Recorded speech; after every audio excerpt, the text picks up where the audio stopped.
유가가 꺾이면 뭐가 먼저 싸질까요? 결론부터 말씀드리겠습니다. 주유소 가격보다 먼저 바뀌는 건 기업의 원가표입니다. 국제 유가가 방향을 틀면 제 장바구니보다 먼저 공장과 물류의 숫자가 바뀝니다. 48시간 안에 원가표가 바뀐다는 말이 왜 나오는지. 첫 번째 단서는 운송비와 화학 원료입니다. 많은 분이 뉴스에서 유가 이야기가 나오면 휘발유부터 떠올리십니다. 그런데 기업은 휘발유가 아니라 제조 원가를 봅니다. 유가는 연료비만 건드립니다.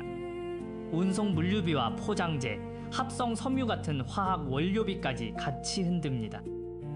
그러면 질문이 바뀝니다. 뭐가 먼저 싸지나가 아니라 어디서 먼저 마진이 바뀌나 아닙니까? 2026년처럼 불확실성이 큰 해에는 유가가 수급만의 가격이 아니었습니다. 중동 쪽 지정학 리스크 프리미엄이 붙고 빠지면서 같은 수급이라도 가격이 흔들립니다. 이번처럼 미이란 종전합의 소식이 돌면 전쟁과 제재에 대한 기대가 바뀝니다. 그 기대가 바뀌는 순간 시장은 위험 프리미엄부터 다시 계산합니다. 그러면 유가는 정치 가격에서 수급 가격으로 재평가될 가능성이 커집니다. 그런데 유가는 왜 한 번에 내려가는 것처럼 보일까요? 현물과 선물, 해지 포지션이 동시에 움직이기 때문입니다.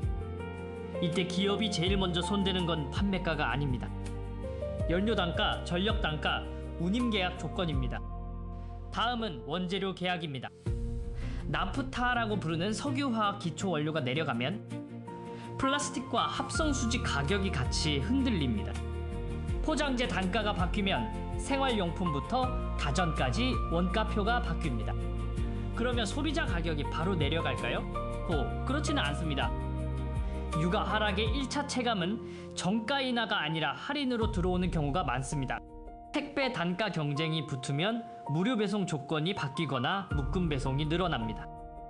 마트에서는 같은 물건인데도 1+1이 늘거나 주말 행사 빈도가 올라갈 수 있습니다. 편의점에서는 신제품 정가가 내려가기보다 세트 할인이나 멤버십 쿠폰이 두꺼워질 가능성이 있습니다.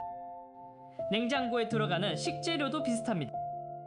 포장재와 운송비가 내려가면 유통 단계의 숨통이 트이지만 매대 가격표는 재고가 빠져야 움직입니다. 그러면 질문이 남습니다. 결국 내 지갑은 언제 가벼워지지 않게 되겠습니까? 여기서 중요한 이유가 하나 있습니다. 유가 충격은 가격으로 가기 전에 원가 구조에서 여러 번 걸러집니다. 원가에는 에너지와 운송만 있는 게 아닙니다. 인건비, 감가상각, 환율, 계약 조건이 같이 들어갑니다. 유가가 내려도 환율이 불리하면 수입 원재료 부담이 버텨버릴 수 있습니다. 그래서 기업은 원가 하락을 곧바로 가격 인하로 쓰기보다 먼저 마진 회복으로 쓰려는 유인이 큽니다. 특히 경쟁이 덜한 구간에서는 더 그렇습니다. 소비자 입장에서는 억울할 수 있습니다. 그런데 기업 입장에서는 당연한 선택 아닙니까? 흐름을 도미노처럼 4단계로 정리하겠습니다. 유가 하락 또는 변동성 확대가 시작점입니다.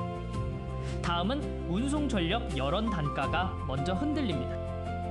그 다음이 포장재, 플라스틱, 접착제 같은 화학 원료 단가입니다. 마지막으로 마트, 편의점, 온라인 장바구니에서는 정가가 아니라 할인 빈도와 조건으로 체감이 먼저 나타날 수 있습니다. 이 순서를 알고 있으면 유가가 내렸는데 왜 물가는 그대로냐라는 답답함이 조금 정리됩니다. 그러면 다시 처음 결론으로 돌아갑니다. 유가가 꺾일 때 가장 먼저 바뀌는 건 원가표입니다. 그럼 앞으로의 전개는 어떻게 볼 수 있겠습니까? 단기에는 마진이 먼저 바뀔 가능성이 큽니다. 수주에서 한 달 사이에는 운임 경쟁, 화물 단가 조정, 일부 원재료 스팟 가격이 먼저 반영될 수 있습니다. 중기인 1에서 3개월에서는 경쟁이 치열한 품목부터 납품 단가, 재협상과 프로모션이 늘 가능성이 있습니다. 예를 들어 마진이 얇은 생필품이나 가격 비교가 쉬운 가전 소형품은 경쟁 압력이 빠르게 전달될 수 있습니다. 반대로 브랜드 힘이 센 제품은 가격이 내려가기보다 이익률이 먼저 좋아질 수 있습니다. 같은 유가라도 결과가 달라지는 이유가 여기 있습니다. 가격 결정권이 누구에게 있느냐입니다. 그러면 진짜 승자는 누구일까요? 싼 상품이 아니라 가격 결정권을 가진 기업일 수 있습니다. 원가가 내려가도 가격을 유지할 수 있으면 그 차이는 이익으로 남습니다. 그 이익은 배당으로, 투자로, 점유율 전쟁의 실탄으로 바뀔 수 있습니다. 돈의 흐름이 소비자에게 바로 넘어오는 게 아니라 기업의 손익계산서에서 먼저 방향을 튼다는 뜻입니다. 여기서 한 번 더 질문을 바꾸셔야 합니다. 뭐가 싸질까가 아니라 어떤 기업의 이익률이 먼저 좋아질까 아닙니까? 오늘의 증거는 간단합니다. 유가가 흔들리면 주유소보다 먼저 운임과 원재료 계약서가 움직입니다. 그 다음에야 마트 가격표와 편의점 행사, 그리고 제 냉장고와 생활비가 따라옵니다. 그런데 여기서 다음 변수 하나가 남습니다. 유가가 원가를 흔들었다면 환율은 가격 전가 전쟁의 승자를 가릅니다. 다음 영상에서는 환율 1,500원대 충격 수출기업 가격 전가 전쟁을 보겠습니다. 고환율에서 누가 가격을 올릴 수 있고 누가 못 올리는지, 그리고 유가와 환율이 동시에 움직일 때 어떤 산업의 이익률 지도가 먼저 뒤집히는지, 그 답은 아직 공개하지 않겠습니다. 다만 질문 하나만 남기겠습니다. 같은 환율 1,500원대라도 왜 어떤 기업은 웃고 어떤 기업은 무너지는 겁니까?